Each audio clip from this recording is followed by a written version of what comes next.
Hi, this is Carlton Cullins, and welcome to the Blue Sky Strongbox.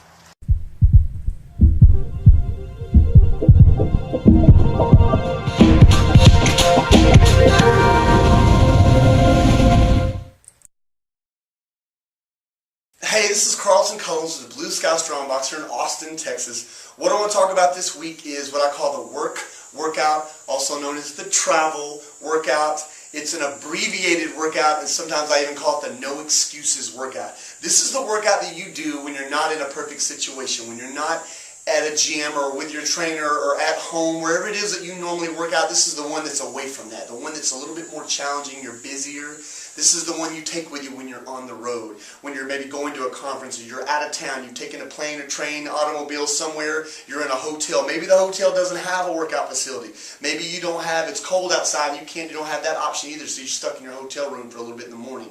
Maybe you're at work and this is the lunchtime workout or some other break that you get during the day. This is the workout for any other time when it's just not a perfect situation. But understandably, these workouts are going to be, they're not going to be perfect. They're going to be more abbreviated. You may be used to using certain equipment, and that equipment you might not be able to travel or take with you to work. So this is going to be a very simplified workout. This is what I call a no excuses workout. So I'm going to go over just a few basics, and I'm going to go over the things to make sure you bring with you so you have a successful workout. Now, as I mentioned earlier, this is not a perfect situation. You are going to have to improvise, adapt, and overcome, because every situation is going to be a little different wherever you're at. All you really need, though, is a little bit of time and a little bit of space. You just have to seek that out. I highly recommend, first and foremost, is to do these workouts earlier in the day if you get a chance, because just as the day progresses on, particularly if you're in a work situation, you're going to be busy. Say you're with family, you want to spend quality time with them. You don't want to be wasting it working out and doing that kind of stuff. So get this stuff done early. All you really need is about 15-20 minutes tops, and you should be able to get everything you want to get done. Now, I haven't mentioned food yet. Obviously, when you're on vacation, you're at work, you're traveling, food is going to get you the results that you probably want. So don't just let that go to the wayside and screw all that up by just doing whatever you want to do. Just because you're working out doesn't mean you can eat anything you want to. No, it doesn't work that way. You might have to bring some food with you, some things to snack on, because there's not a lot of healthy choices out there. If you're at work, you need to be mindful of these kinds of things. But if you're doing this earlier in the day, I would wait to eat to after the workout. So you're going to earn your food by doing this workout earlier in the day, and then you can eat right after that. That would be a good idea. Alright, now I want to go over what to actually bring with you. What you want to do is bring a bag, have all your stuff in one bag, whether it be work or you're traveling or whatever.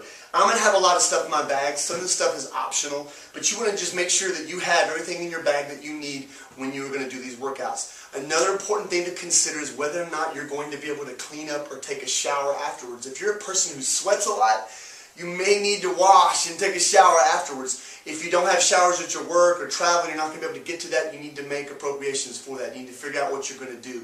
Sponge baths work really well, but you have to, are you the type of person who's going to be comfortable with that? You need to ask these questions and think about it beforehand. Make sure to bring whatever it is you need. If you're going to take a shower, you're going to need soap, a towel, things like that. If you don't have that kind of stuff, you're going to have a wash rag, maybe some wet wipes, clean stuff, powder, good deodorant, cologne, perfume, whatever it is to make you smell fresh and clean afterwards. But obviously the first thing in the bag is you want to have your workout clothes. You want to have comfortable clothes, so dress comfortably. Shoes, clothes, whatever it is that floats your boat. I've got toiletries like deodorant and stuff like that. Definitely want to have that in your workout bag so that it's all in one place. The next thing I recommend is to bring a towel. You might not have to use this for a shower, but you can use this to lay down on the ground in case the ground's less than perfect, which it probably will be. Particularly if you're at work and you're not in a hotel room. If you're in a hotel room, you can use the floor or use the bed. You've got a lot of options. But this is an easy thing to do. If you need it later on, you can use it to kind of clean up with. It's going to be a little dirty. It's not going to be perfect. Nothing's going to be perfect when you do these kind of workouts. Make sure to bring some water. Water is important. I highly recommend that you bring a list of your workout. Write it on an old piece of paper you're going to throw away. Put it on a laminate sheet. It doesn't matter, but have your workout and put it on the ground so that it's right there. If you have a smartphone, put it in your phone. Do something, but have your workout written so you can look at it the entire workout so that you stay focused. Another thing I like to have, this kind of gets into some optional stuff, I like to have a jump rope. It's easy to have along with you. I'm going to show you how to use this stuff, but I highly recommend getting some furniture movers, 2 furniture movers you can get at Home Depot or Lowe's or anything like that. I'll show you how to use those in a minute. The next thing you're going to probably need is some type of pulling band. I particularly like these yoga, Pilates type things. You can get these anywhere. They're stretchy. These work well. Another great option is obviously the exercise tubing bands that have the handles on them. You might even want to bring a door jamb thing in case you have a door to put them in, but if not, I'll show you how to use those. Other optional stuff is, for those of you who know what foam rollers are, I have a little mini foam roller I got off Amazon. I also have a stick, a massage stick. This stuff works well before or after a workout, or both. I've got a heart rate monitor in here. That's optional. I have an interval clock, which is optional. And one other thing that I like is to have a lacrosse ball or a tennis ball or some type of ball in here, put it in a sock. And if I've got a sore spot, say I slept on a bed in a hotel, my back's a little sore, I can put this in a sock and I can lay against the wall and I can massage out certain areas that are sore. But these work well. But the main thing you need to have is some water. You need to have your clothes, your deodorant and stuff like that. And you need to probably have a towel and a copy of your workout. And that's going to be your essentials. Okay, now you have all your stuff and you're ready to go. What I want to do now is organize your actual workout. But keep in mind that there's a million different things that you can do. There's not any one perfect workout. I'm just going to show you a simple format that I use most of the time, and it works really well, so I highly advise that you use it. With this said, though, I haven't mentioned, if you are at work or you're traveling at a hotel or wherever and you have access to a pool or a workout facility, or you like to run or walk and go outside, I highly advise that you go do those things. Do whatever it is that you like to do. If you can do your current workout that you do at home or at the gym, and you can do that while you're traveling or while you're at work, do that by all means. This is just going to be abbreviated workout, something that I recommend that you do, but there's a lot of different options. But with that said, here we go.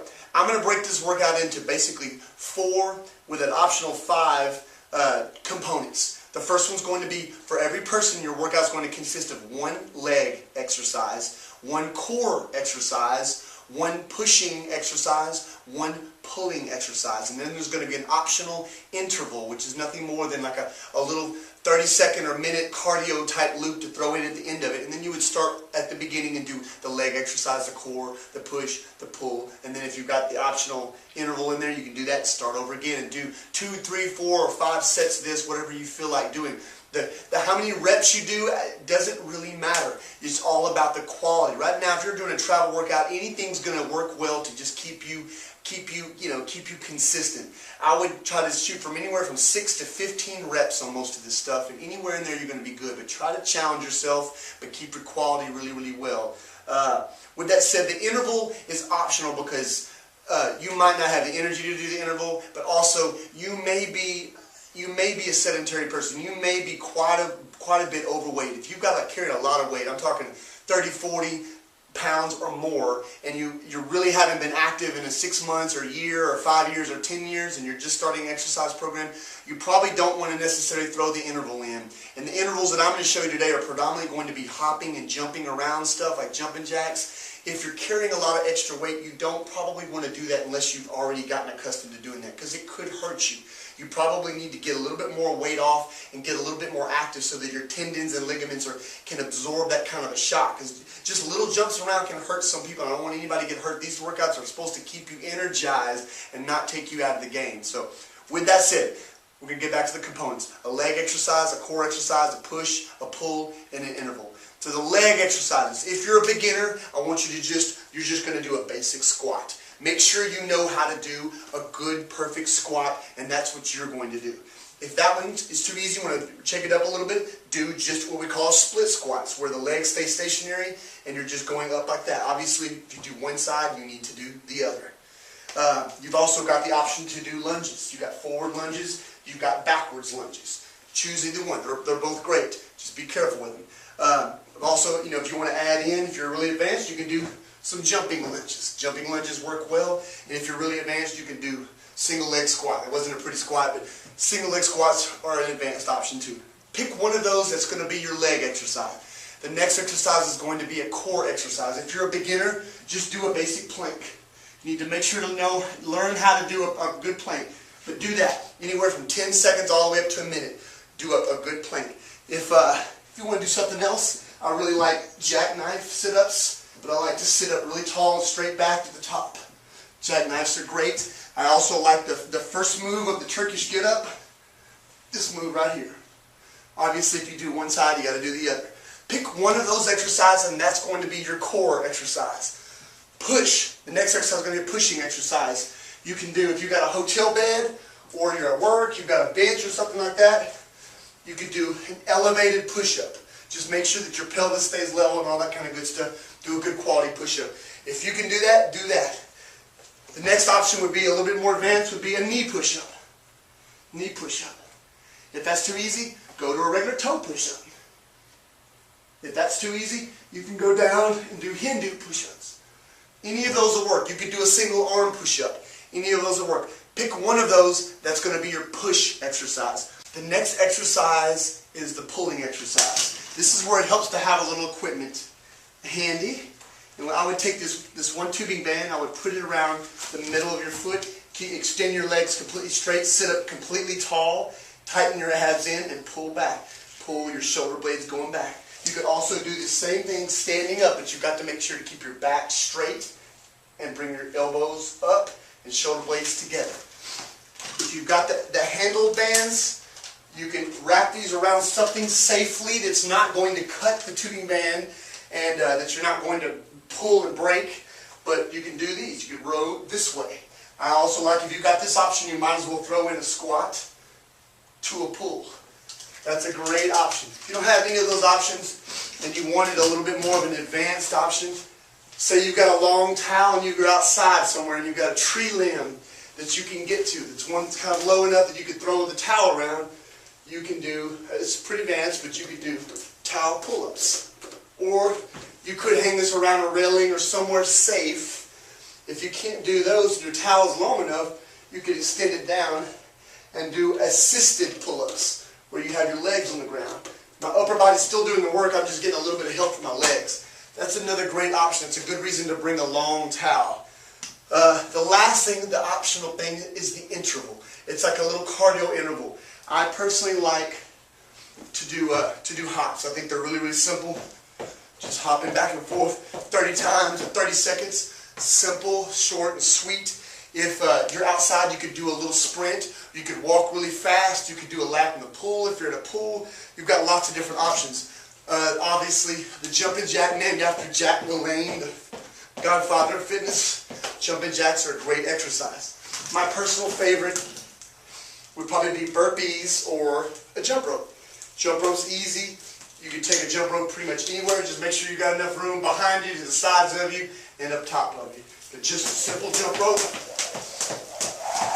Just jump rope is a great exercise. But you would do that interval at the end of all the other stuff. So basically you would start off with your one leg exercise. When you're done with that 6 to 12 reps or 6 to 15 reps, move right to your core exercise and right to your pushing exercise, right to your pulling exercise. If you're going to do an optional interval, you would do it at the very end, and then you would start over. Try to go through at least 3 rounds of that. If you can make 3 rounds, you're good. If you feel like going a little bit more, maybe do 1 or 2 more rounds. Keep your workout under 20 minutes, and that's short and sweet. Okay, let's go back over everything. What you're going to need to travel is you're going to need a bag so that you put everything in there. Make sure you have a towel to lay on. I would recommend a big beach towel. I would recommend bringing some water, your workout clothes, deodorant, stuff to get cleaned up with, a copy of your workout, and some type of pulling bands. These things work really, really well. Optional stuff would be massage tools, a jump rope, any of that kind of stuff. And then you're going to organize your workout into a leg exercise, 1 core exercise, 1 pushing exercise, 1 pulling exercise, and an optional interval. And you're going to repeat that 3 times at least. If you can get more than that, go 4 or 5, but try to keep your workout under 15-20 minutes. Stop, get cleaned up, eat, and then go back to work or go do whatever it is you need to do. I forgot to mention these things, these furniture movers, just so you see. Furniture movers can be used to do some pretty cool push-ups. So you can do push-ups here where you're sliding your hands apart. You can do optional stuff like this. You can even put these on your feet and do sliding back lunges. These are a little bit more advanced. These are pretty hard to do for some people, so you need to be really, really careful. You can even do stuff like this where you,